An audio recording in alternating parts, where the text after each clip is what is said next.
C'est le moment, hein. Je pense que personne va se moquer. Est-ce qu'il y a quelqu'un qui doute sur la pertinence de son produit ou de son service? Oui. Bonjour. En fait, je ne suis pas encore sur le marché. Je suis en train de vouloir mettre sur le marché les produits séchés. D'accord. Les légumes particulièrement, le zone, le colon, le bongo, séché. J'ai un problème, c'est est-ce que ça va être vendu, est-ce que. Mais au même moment, je pense que c'est bon, c'est une opportunité. Pourquoi? Parce que c'est une chaîne de valeur. Donc la pertinence à ce niveau, je pense à la chaîne de valeur en fait, du séchage. Parce que les produits, la conservation après, je veux dire quoi? Les produits comme les légumes sont dégradables, ça se dégrade très vite. Et en séchant, ça se conserve plus. Ça, c'est au niveau de la pertinence. Mais maintenant, ma crainte se trouve au niveau de est-ce que ce sera accepté? C'est un peu la... D'accord. Est-ce qu'il y en a ici qui achèteraient des légumes séchés? Bien sûr. Ouais. Pourquoi est-ce que vous achèterez? Écoutez bien parce qu'ils vont vous donner des arguments de vente. Pourquoi est-ce que vous achèterez les légumes séchés? Oui. Je vais parler en tant que maman. En fait, les légumes séchés particulièrement, chez nous, on avait une manière différente de préparer qui est différente des légumes frais. Oui.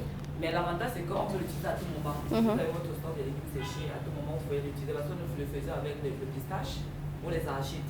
Donc, c'est surtout dans ce sens, mais pas dans le sens où on fait frire directement là. Donc, avec ça, on peut l'utiliser à tout moment de l'année. Dès lors que vous avez votre légume bien conservé, parce que là, il faut bien travailler sur comment s'assurer qu'au bout de 3 mois ou 6 mois, que ce soit encore en bon état. Donc, je peux l'utiliser à tout moment de l'année lorsque j'en ai besoin. Voilà, ça, c'est un argument. Vous pouvez l'utiliser à tout moment de l'année. Quelqu'un d'autre? Pourquoi est-ce qu'il achèterait? Oui. Ça fait gagner en temps. Ok. Oui. J'interviens parce que j'aime bien manger les légumes. Ok. Par exemple, Je m'interroge. Lorsqu'on sèche le légume, est-ce que les vitamines ne sèchent pas aussi? C'est une question.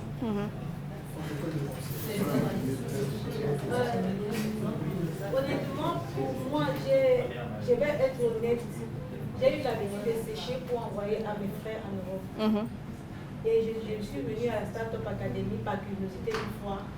On faisait toujours la messe entrepreneuriale et on m'a posé la question, est-ce que tu as un produit que tu voudrais vendre? Vraiment, je suis venue par curiosité et je ne sais pas. On m'a posé la question toujours et membres comme ça.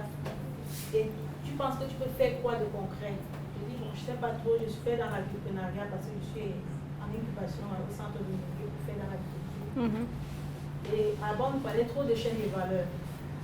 On a insisté, cherche en toi ce que tu peux faire de concret. J'ai donc dit, il y a quelque chose que j'ai fait récemment, c'est sécher les légumes et envoyer à l'étranger.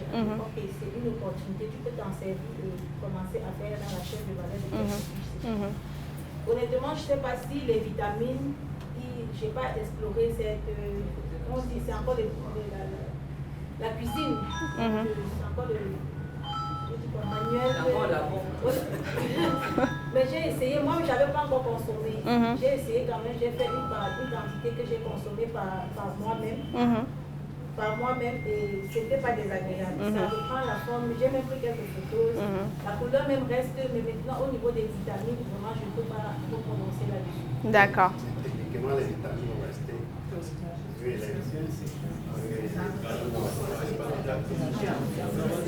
Ça dépend. Hein? Ça dépend. Donc je pense que ça c'est... On va le voir tout à l'heure, tout de suite même dans les arguments. C'est quelque chose sur lequel il faudra vraiment travailler parce que s'il pose la question, c'est que beaucoup de personnes vont se la poser. D'accord? Ok. Autre chose qui permet... alors, avant qu'on continue, comment est-ce qu'on fait pour s'assurer de la pertinence de ce qu'on fait? Comment s'assurer de la pertinence de son produit ou de son service? Oui? Moi, je pense qu'on se rassure lorsque ce qu'on fait répond à un problème ou un besoin constaté dans la société. D'accord. Est-ce que tu veux préciser ce constaté dans la société? Parce qu'il y a des problèmes qui existent, mais les gens n'en sont pas forcément conscients. Moi, je pense que Simon a fait le fait. Constamment, que ce soit dans les procédures administratives, dans les textes, c'est vrai que pour avoir peut-être le permis de construire, ça prend 30 jours. Mais lorsqu'on entre dans les faits, ça prend plus de jours que ce qui est prévu. Maintenant, il y a des personnes qui ont des facilités, qui ont des relations pour pouvoir avoir ces dossiers, bien sûr en payant des frais de diligence, pour pouvoir faciliter la personne dans sa procédure de construction. D'accord. Qu'est-ce que vous en pensez? Pertinent, ok. Une autre manière de s'assurer de la pertinence de ce qu'on fait, oui? Parce que la demande est de plus en plus forte. Ok, ouais. Ok, d'accord. Ok. Oui, c'est bon. Donc, le plus important, c'est vraiment la réponse à un problème identifié. D'accord? Et aussi, un problème identifié. Et maintenant, bon, avant d'aller sur les arguments, autre chose qui permet de vendre aussi, c'est le charisme. D'accord? Donc, si vous êtes quelqu'un de charismatique, beau gosse, belle gosse, ce sera beaucoup plus facile de vendre. Donc, soignez votre image. C'est aussi important. Ok. Donc, maintenant, ce qui permet aussi de vendre, ça va être les arguments. Oui? Au niveau de la pertinence, vous avez dit qu'il faut que le produit réponde à un certain, soit la solution à un certain problème.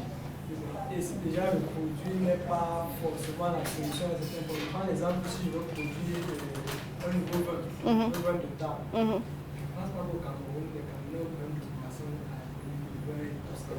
Mais le vin peut être de bonne qualité, il est très bon. Mais qui répond à quel problème en ce moment? C'est Camerounais ne souffrent pas sur le problème. D'accord. Après, bon, problème, ça peut être aussi besoin. Vous voyez? Il faut se demander pourquoi est-ce que quelqu'un buvrait du vin de table. Est-ce qu'il y en a ici qui boivent du vin de table? Pourquoi est-ce que vous le faites? Ça dépend aussi du contexte dans lequel vous vivez. Par exemple, au Maroc, vous n'allez pas pouvoir vendre du vin de table. Mais si ici, vous savez que les gens boivent ça ou alors auront plus de facilité à le vendre, ça va être pertinent. Ça résout le problème de, voilà, de boire autre chose que de l'eau pendant qu'on est en train de manger ou en général. Okay? Donc, c'est un besoin, je dirais un besoin primaire. Alors, au niveau maintenant des arguments qui vont vous permettre de vendre, je vais rebondir sur ce que la dame a dit. Sur toutes les objections qu'auront votre cible, d'accord? Vous devez vraiment vous mettre à sa place et vous demander quelles sont toutes les objections que ces personnes peuvent avoir. Si vous n'y pensez pas, essayez de faire une petite étude, essayez de sonder votre entourage, de voir, ok, qu'est-ce que ces personnes, quelles sont les questions qui se posent. Donc là, par exemple, il y a une objection que Bosco a relevée et sur laquelle vous devez absolument travailler au niveau des vitamines. Voilà, des différentes questions que ces gens se posent et qui pourraient freiner la vente, en fait. Et les objections peuvent se voir aussi au niveau des commentaires. Si jamais vous postez sur Facebook ou autre, dans les commentaires, les questions que les gens posent, peut-être qu'il y en a d'autres qui se posent ces questions-là. Et donc, vous devez absolument les identifier et apporter la réponse de manière explicite dans votre communication. D'accord? Par exemple, est-ce que c'est dangereux pour la santé? Non, nos produits sont ceux-ci. Est-ce que, je ne sais pas, il y a des produits allergènes? Non, patati patata. D'accord? Un autre élément que vous devez faire pour mieux vendre, ça va être de sensibiliser votre cible. Lorsque vous voulez lancer votre chose, enfin votre produit ou votre service, il y a des personnes qui ne savent pas forcément qu'ils ont un problème, d'accord? Peut-être que vous le voyez, peut-être que c'est visible, il y a les conséquences, mais ces personnes, soit elles sont dans le déni, soit elles sont vraiment dans l'ignorance totale. Donc vous devez vraiment les sensibiliser sur ce problème-là.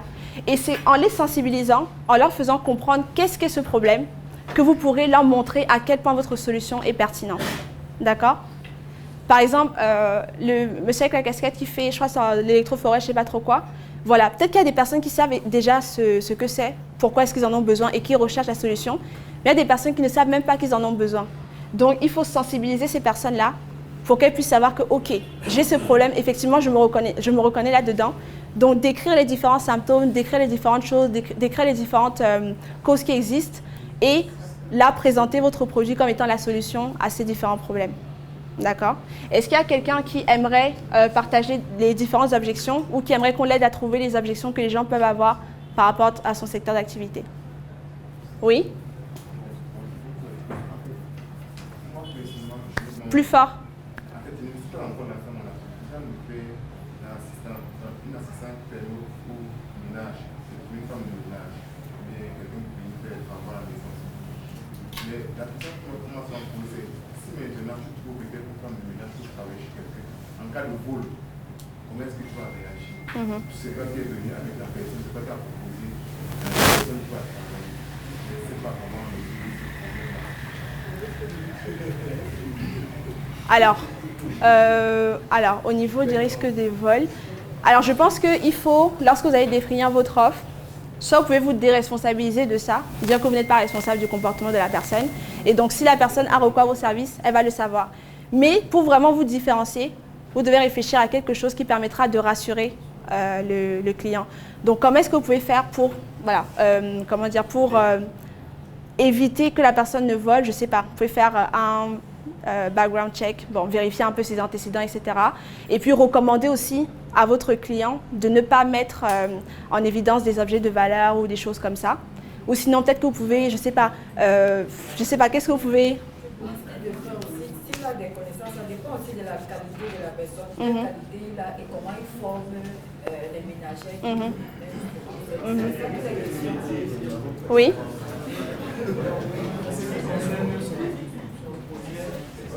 Je ne sais pas, le nom m'échappe un peu, mais il y a déjà, je connais quand même une personne qui a fait dans ce sujet-là. Bon, en fait, la personne recrutait des ménagères, mais à la base, il y avait des contrats qui s'établissaient. Et avant le contrat, il y avait des fiches d'enquête, c'est-à-dire connaître la famille de la personne, les origines de la personne, les antécédents de la personne. Et puis aussi, avant, lorsque une personne venait pour demander une ménagère et tout ça, le salaire, par exemple, n'est pas donné directement à la ménagère. Et l'identité de la ménagère est aussi retenue généralement dans la structure. C'est-à-dire, si moi j'ai besoin d'une ménagère, je viens, chaque mois, je vais verser sur vous le salaire de la ménagère. C'est vous qui allez savoir comment gérer votre ménagère, comment payer. Et il y a maintenant aussi des conditions à l'intérieur des heures de service et des choses comme ça. Donc je pense qu'il y a au niveau de l'identité de la ménagère, c'est ça qui... Ok. Oui. Oui, je pense que déjà la question des ménagères, c'est un peu sensible. Moi, j'ai eu des ménagères pendant beaucoup d'années. Bon, c'était plus des berceuses, mais le problème, c'est quoi?